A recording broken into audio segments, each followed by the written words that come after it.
नमस्कार दोस्तों, आपका स्वागत है HRI न्यूज पर। आज की बड़ी खबरें और मुख्य समाचार आपके लिए लेकर आए हैं। दिन भर की बड़ी खबरें आपके लिए जानना जरूरी है, इसलिए आप वीडियो के अंत तक हमारे साथ बने रहिए। हर वो खबर आप तक पहुंचाएंगे जो खबरें गोदी मीडिया नहीं दिखाता है, इसलिए इस वीडियो को पूरा देखिए। वहीं दोस्तों, अगर आप लोग भी कोरोना वायरस संक्रमण फैलाव के लिए सीधे तौर पर केंद्र की मोदी सरकार को जिम्मेदार मानते हैं और मोदी सरकार की नीतियों की आलोचना करते हैं, तो वीडियो को लाइक करके अपना समर्थन दर्ज करवा दीजिए। चलिए दोस्तों, पहली बड़ी खबर जानते हैं। दोस्तों, पश्चिम बंगाल की सबसे हॉट सीट यानी कि नंदीग्राम सीट का एग्जिट पोल आपके लिए लेकर आए हैं। सी वोटर एग्जिट पोल के अकॉर्डिंग दोस्तों आपको बताएंगे कि नंदीग्राम में कौन जीतेगा, सीएम बैनर्जी या फिर शुभेंदु अधिकारी। दोस्तों चलिए आपको बताते चले पूरी खबर। विधानसभा चुनाव प्रचार के दौरान सबसे अधिक चर्चा अगर किसी सीट की पश्चिम बंगाल विधानसभा चुनाव में हुई है तो नंदीग्राम सीट की हुई है। इस सीट पर किसकी जीत होगी दोस्तों आपको बता दें। एग्जिट पोल की माने तो मुख्यमंत्री ममता बनर्जी नंदीग्राम से जीत हासिल कर सकती हैं। इस सीट पर उनका मुकाबला पूर्व सहयोगी और बीजेपी नेता शुभेंदु अधिकारी से है। दोस्तों बता दें, शुभेंदु अधिकारी विधानसभा चुनाव की घोषणा से ठीक पहले टीएमसी छोड़कर भाजपा में शामिल हो गए थे। वहीं दोस्तों, जो एग्जिट पोल सामने निकल के आए थे पश्चिम बंगाल के, उनमें ये साफ तौर पर देखा जा सकता है ममता बनर्जी की पार्टी टीएमसी राज्य में जीत की हैट्रिक लगाती दिख रही है। यहाँ पर दोस्तों ये नंदीग्राम सीट का एग्जिट पोल आप तक पहुंचाया है। ममता बनर्जी यहाँ पर बाजी मार सकती हैं और शुभेंदु अधिकारी की हार हो सकती है। ये तो बात अब 2 मई के आने वाले नतीजों में पता लग जाएगी। चलिए दोस्तों, एक और खबर जानते हैं। 2020 में तबलीगी जमात रिया सुशांत करने के बजाय आईसीयू बेड पर ध्यान देते तो आज 2021 में लाशें ना गिननी पड़ती। जी हाँ दोस्तों, रिपोर्ट के माध्यम से आपको बताते चलें, भारत में आई कोरोना संक्रमण की दूसरी लहर के लिए मोदी सरकार को सीधे तौर पर यहां पर जिम्मेदार ठहराया जा रहा है, जो कि सही भी है। देश में कोरोना संक्रमण को कंट्रोल करने की जगह सरकार द्वारा चुनावी और धार्मिक कार्यक्रमों का आयोजन किया जा रहा था। बताया जा रहा है कि उत्तर प्रदेश और महाराष्ट्र के बाद अब पश्चिम बंगाल में कोरोना संक्रमण के सबसे ज्यादा मामले देखने को मिल रहे हैं। दरअसल 2 दिन पहले ही राज्य में 8वें चरण के चुनाव के लिए मतदान संपन्न हुआ था और इस मामले में पत्रकार दिलीप मंडल ने मोदी सरकार और देश के पक्षपाती मीडिया पर निशाना साधा है। उन्होंने लिखा है कि काश टीवी चैनलों ने पिछले 1 साल तबलीगी जमात, मोहम्मद साद, रिया चक्रवर्ती, सुशांत, बॉलीवुड ड्रग स्कैंडल, हिंदू मुसलमान पाकिस्तान पर फोकस करने की जगह देश में अस्पताल बेड और ऑक्सीजन प्लांट के अभाव आदि पर सैकड़ों शो किए होते तो मुमकिन है आज यूं लाश गिनने की नौबत न आती। भारत में कोरोना संक्रमण की स्थिति को देखते हुए विदेशी नेताओं और मीडिया ने भी चिंता जाहिर की है।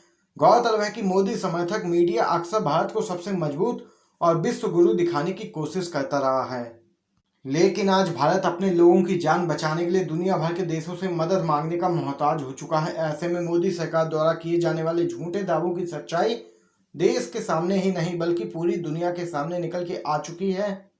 ये रिपोर्ट के माध्यम से बड़ा खुलासा हुआ है। दोस्तों एक और खबर की तरफ चलते हैं।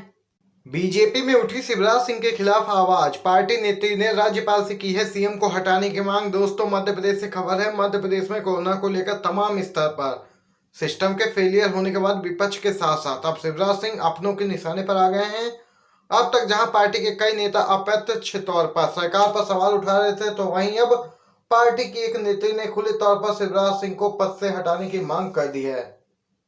भाजपा की एबीवीपी की पूर्व प्रदेश मंत्री श्रेष्ठा ने फेसबुक पर पोस्ट कर मुख्यमंत्री शिवराज सिंह चौहान को पद से हटाकर कैलाश विजयवर्गीय या विष्णुदत्त शर्मा को मध्य प्रदेश का मुख्यमंत्री बनाने की मांग कर डाली। देख सकते हैं बीजेपी पार्टी में बगावत शुरू हो गई है मध्य प्रदेश में और मुख्यमंत्री शिवराज सिंह चौहान को हटाने की मांग भी तेज होती जा रही है। इसी के साथ एक और खबर जानते हैं। मनमोहन सिंह की परंपरा तोड़ने पर मोदी सरकार ने दी सफाई। दोस्तों कोरोना महामारी के चलते भारत को अपनी 16 साल पुरानी नीति बदलनी पड़ी है। कोरोना संकट के कारण ऑक्सीजन और मेडिकल सिस्टम बिगड़ने के बाद भारत विदेशों से उपहार, दान और मदद स्वीकार कर रहा है। विदेश सचिव हर्षवर्धन श्रृंगाल ने भारत के रुख में आए इस बदलाव का बचाव किया है। उन्होंने साफ किया है कि इस मुश्किल घड़ी में लोगों की जरूरतों को पूरा करने के लिए जो भी बन पड़ेगा भारत वो सब कुछ करेगा। असल में भारत अभी कोरोना महामारी के सबसे भयानक दौर से गुजर रहा है। प्रतिदिन आने वाले रिकॉर्ड मामले, बड़ी संख्या में मौतें और अस्पतालों में ऑक्सीजन की भारी किल्लत से भारतीय नागरिक बेहाल हैं। लिहाजा भारत सरकार को अपनी 16 साल पुरानी नीति अब बदलनी पड़ी है। जबकि मनमोहन सिंह ने यूपीए सरकार में प्रधानमंत्री रहते हुए कहा था कि भारत अपने दम पर आपदा के हालातों से निपटने में सक्षम है और उसे बाहरी मदद की आवश्यकता नहीं है। चलिए दोस्तों, इसी के साथ अगली बड़ी खबर की तरफ चलते हैं। आम आदमी पार्टी के विधायक के बाद अब कांग्रेस ने भी कहा दिल्ली विधानसभा को भंग कर राष्ट्रपति शासन लगाने की मांग हुई तेज। दोस्तों बताते चलें, दिल्ली में कोरोना संक्रमित मरीजों की संख्या लगातार बढ़ती जा रही है। इसके चलते स्वास्थ्य सेवाएं पूरे तरीके से चरमरा गई हैं।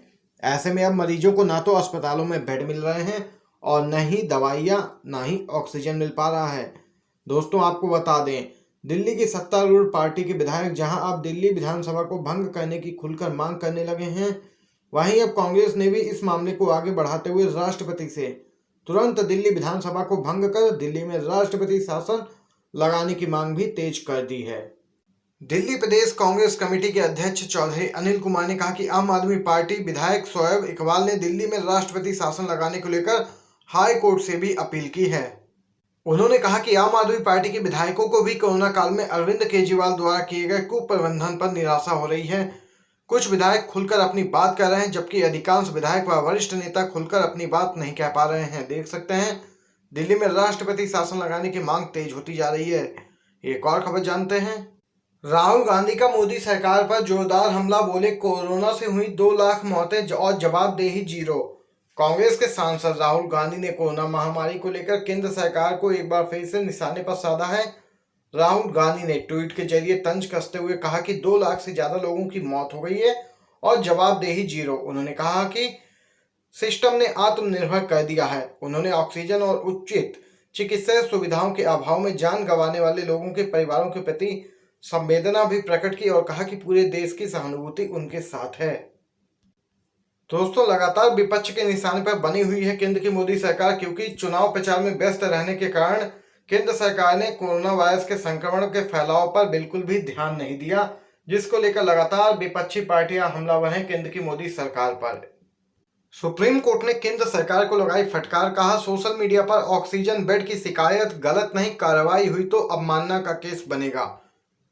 आपको दोस्तों बता दें कि शुक्रवार को सुप्रीम कोर्ट ने केंद्र सरकार को फटकार लगाते हुए सोशल मीडिया पर ऑक्सीजन बेड, वेंटिलेटर या अन्य स्वास्थ्य व्यवस्थाओं की शिकायत गलत नहीं है और इसके लिए किसी भी हालात में इसे दबाया नहीं जाना चाहिए। साथ ही सुप्रीम कोर्ट ने यह भी कहा कि अगर इन तरह की शिकायतों को लेकर किसी भी तरह की प्रताड़ना होती है तो अदालत इसे अवमानना के मामले में शामिल करेगी और इस पर कार्रवाई करेगी।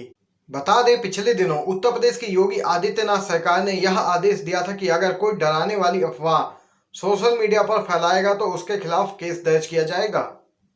इसीलिए अभी सभी राज्यों और उसके डीजीपी को यह स्पष्ट निर्देश भी दिया जाना चाहिए। सुप्रीम कोर्ट ने कहा कि सोशल मीडिया पर स्वास्थ्य व्यवस्थाओं को लेकर नागरिकों के द्वारा की जा रही शिकायत को गलत सूचना नहीं कहा जा सकता है।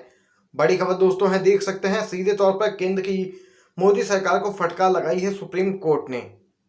किसान नेता बोले जिन्हें अस्पतालों में बेड न मिले वो एमएलए और एमपी के घरों में जाकर डेरा डालें।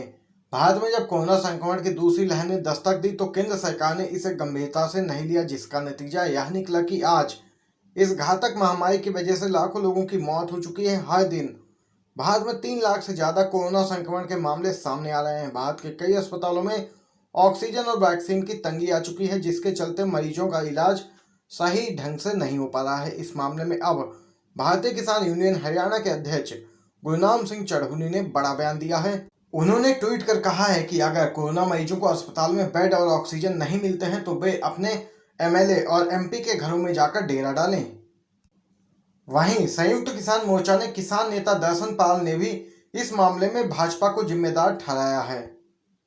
दोस्तों यहाँ पर आज की ये सभी बड़ी खबरें जो मुख्य समाचारों में शामिल थी आप तक पहुंचाई हैं आपके अपने यूट्यूब चैनल पर। अगर आपको ये वीडियो दोस्तों पसंद आया हो तो वीडियो को लाइक कीजिएगा, शेयर कीजिएगा, जिससे कि आपके दोस्त भी इन खबरों को जान सके